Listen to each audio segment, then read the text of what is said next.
Ito, tingnan nyo. Yung isang plate po na yan is yung white na plate. Nagko-cost siya ng $150. Tapos, ayan yung paborito ng anak kong dessert. Masarap po siya. $3 din po naman yan. Ayan. O, yung pakiramdam mo na gusto mo nang kumain. Tapos, ayan. Ayaw sumunod.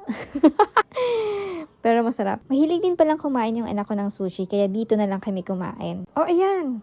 May okra pa. Tapos, basta marami siyang parang puro ulam, 'di ba? Pero pag gusto nyo din naman ng may rice, meron siyang, pumili na lang po kayo ng mga may rice. Kasi parang puro ulam lang talaga siya. Sa atin kasi nagtitipid, konti lang ulam, tapos maraming rice. Sa kanila, halos puro ulam na lang. At saka, ang daming okra. Mahilig din pala sila sa okra. Yung mga ready to made na kasi na mga sushi, hindi mo na pwedeng piliin kung anong gusto mong kainin. So dito, medyo may kaibahan lang kasi pwedeng ka mamili at the same time